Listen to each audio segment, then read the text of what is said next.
O engenheiro agrônomo Roberto Barcelos é o entrevistado na estreia da sessão Prosa Quente, espaço criado dentro do novo projeto gráfico e editorial da revista DBO, que pretende tratar mensalmente de um assunto relevante para a cadeia da carne. Há 15 anos envolvido em programas de carne de qualidade, seja como executivo ou consultor, Barcelos esteve na sede da DBO para uma longa conversa com os jornalistas Fernando Iassu, Maristela Franco e Moacir José sobre a definição de carne de qualidade e as perspectivas para este nicho de mercado no Brasil. Veja a seguir alguns momentos dessa conversa. O que é carne de qualidade? Né?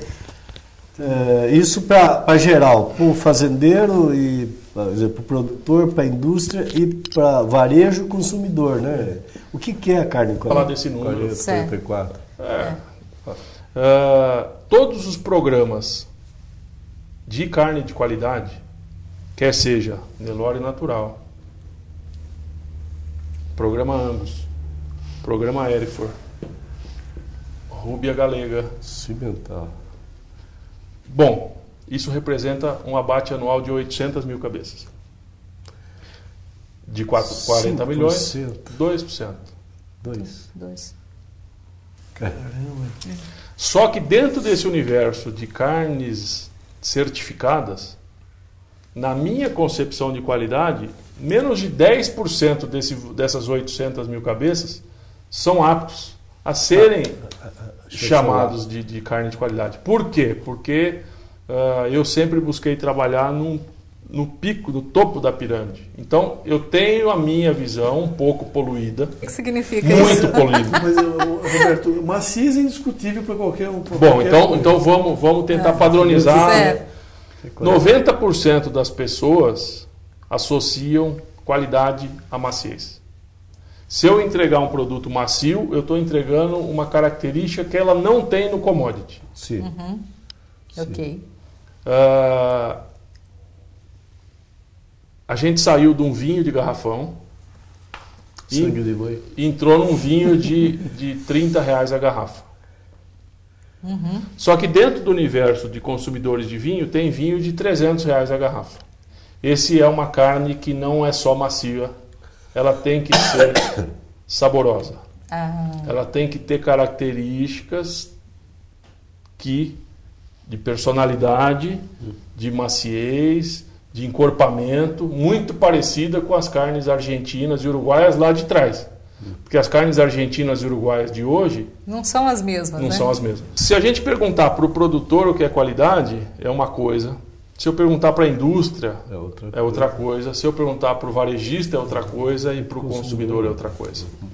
Como eu trabalho a favor do consumidor, que é ele que aprova ou desaprova o meu produto, eu fico com a concepção de qualidade do consumidor, que tem que ter características de maciez, sabor, suculência.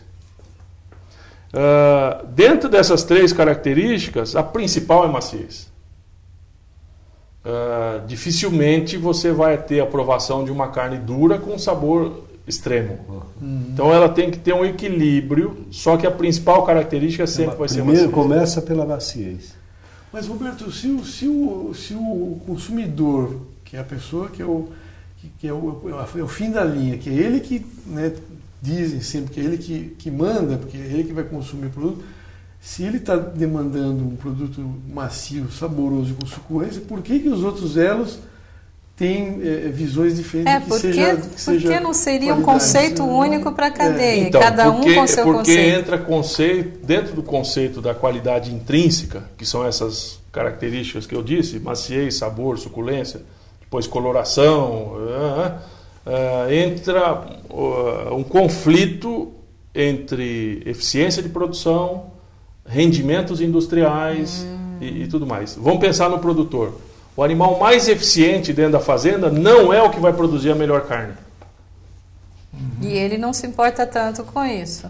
O animal mais eficiente é o animal inteiro, jovem, de uma boa genética, de uma boa musculosidade, conformação, inserido dentro de um bom sistema de produção. Essa carne é uma carne commodity. Para eu tentar transformar essa carne commodity numa carne especial, eu vou falar para ele: castra, eu preciso de suplementação com energia. Isso vai aumentando o custo de produção.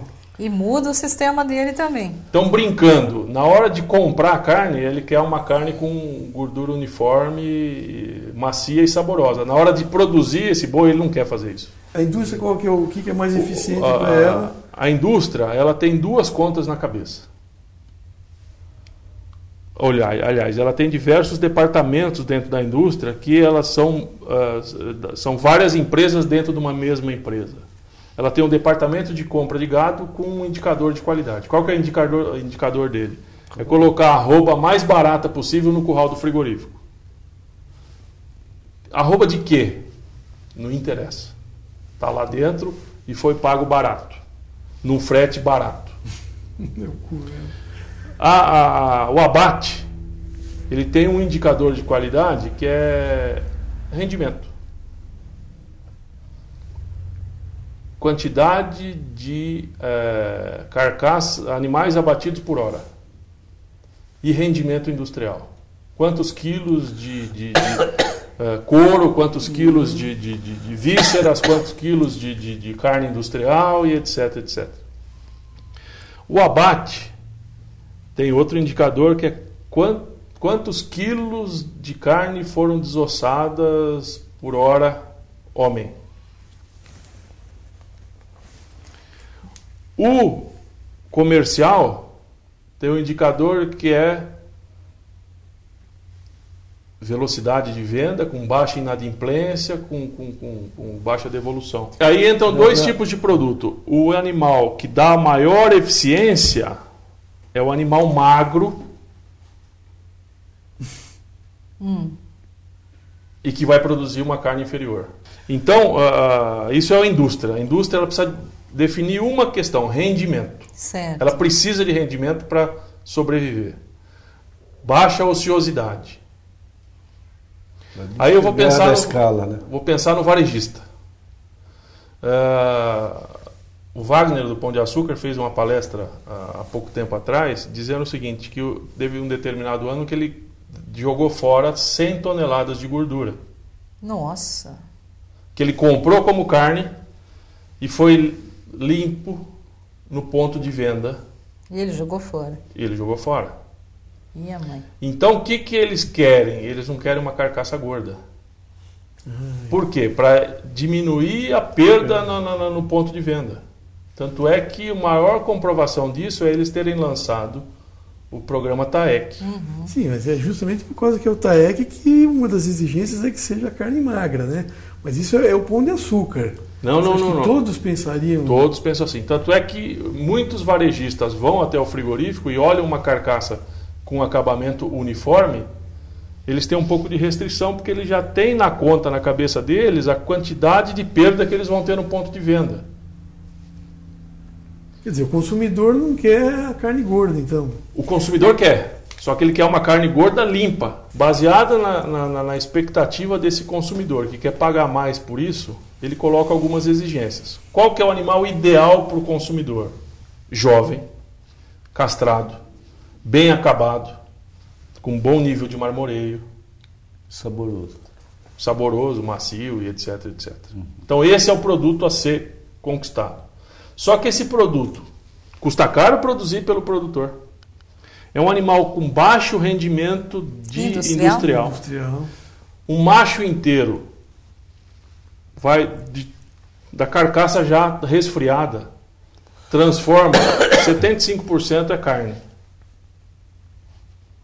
Então, uma carcaça de 20 arroba, 300 quilos, 75% desses 300 quilos é carne para o frigorífico comercializar. O animal, com essa concepção de gordura uniforme, ele vai produzir 65% de carne. O resto é limpeza, refile. Então, ele pagou mais por esse boi e vai ter de 75% para 65% de produto final. Então é uma matéria-prima caríssima. Quer dizer, é um desafio muito grande produzir carne de qualidade, então? Muitíssimo grande. E o maior desafio é que essas empresas elas se tornaram máquinas de produzir eficiência e estão tendo que transformar, diminuir a velocidade de abate, diminuir a velocidade de desossa, abrir mão de eficiência, abrir mão de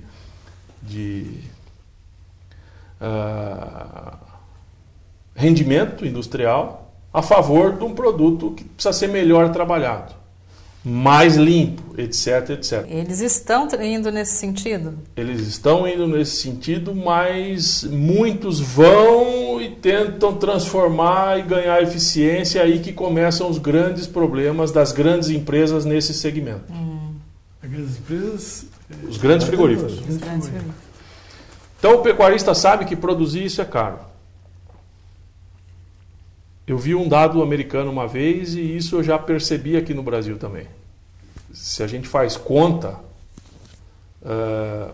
por exemplo, produzir uma novilha Angus com gordura uniforme, com 120, 130 dias de confinamento, para receber 5% de arroba do boi mais 5%, ele gastou arroba de boi mais 10 para produzir. Essa conta é batata, assim? Já foi essa colocada conta é no papel? Essa é minha. É sua? Pode ser que meu vizinho tenha outra conta, mas eu assino em cima da minha. Ok. Por quê? Porque ela tem baixo rendimento de carcaça, ela joga um pouco contra baixa conversão alimentar. E o rendimento de carcaça e a conversão alimentar jogam negativamente no resultado de engorda. Então, como que ele vai produzir vendendo a 5% de prêmio se custa 10%? Às vezes a pessoa está produzindo no embalo de produzir, mas de fato nunca fez conta. Eu acho que Mas assim, dá para ajustar esse conceito, porque é meio difícil você produzir qualidade se você não tiver uma cadeia, né, trabalhando na mesma direção, não é isso? Aí que entra a questão do ajuste. Hoje a gente quer produzir o melhor animal e não consegue agregar o valor desse melhor animal dentro do perfil de consumidor, porque a gente está engatinhando nesse processo. Dali a pouco a gente vai ter uma estratificação da qualidade. Esse melhor animal não vai custar R$80 o quilo, vai custar R$100 o quilo. O que está acontecendo é que o pessoal está fazendo mais ou menos aqui, querendo vender a R$100 o quilo, e o consumidor está aceitando pagar. Eu queria perguntar, nosso consumidor está educado, assim, estou dizendo, tirando aqueles traços lá de gente que sabe, está educado? Se eu definisse patamares de educação, eu vou definir 5 patamares. 1, 2, 5. A gente está no primeiro. Tem gente que está no segundo. Mas o que eu quero dizer com isso? É a mesma coisa se eu tivesse um vinho de 10 e um vinho de 60, vai ter o de 100, o de 150 e o de 300. Você começa a estratificar as marcas, inclusive. Exatamente. Toda a carne certificado Angus é igual? De jeito nenhum. Por quê? Porque tem a carne certificada Angus do Rio Grande do Sul, dentro da mesma indústria frigorífica. São diferentes. Total. Eu não posso levar isso para o consumidor dizendo que as duas são produtos de qualidade. De fato, as duas têm qualidade. Então, quer dizer, mas eu o consumidor, eu como consumidor, vou lá, um dia eu vou para vai acontecer isso. Então está acontecendo isso. Já está acontecendo. Esse é o maior erro que esses projetos... A gente chegou na fase do erro agora. Até então, era o how-how do produto. Ah, não, agora nós temos tal. Daqui para frente, esse produto ser enganado. Ele não está aceitando mais pagar acima do que vale o produto. Diz que não existe produto caro, existe produto desalinhado com a expectativa do consumidor. Tem produto que está desalinhado com a expectativa. Então, por isso que a indústria, ao varejista, saber exatamente qual produto que o consumidor dele quer e identificar isso, se vale 30, se vale 60, se vale 150 ou se vale 300. O produtor ser remunerado por 30, por 60... Agora, que é a questão de nicho. Nisso que você está falando agora, nicho de mercado seria só do vinho de 300 ou da carne de 120? Ou a carne de 80 também é nicho? Total. Eu não chamaria nem de nicho, mas seria um patamar acima do commodity. É o cara que está disposto. Só que o que eu vejo na prática é que a pessoa dá um passo para frente na qualidade e dificilmente ela volta a dar um passo atrás.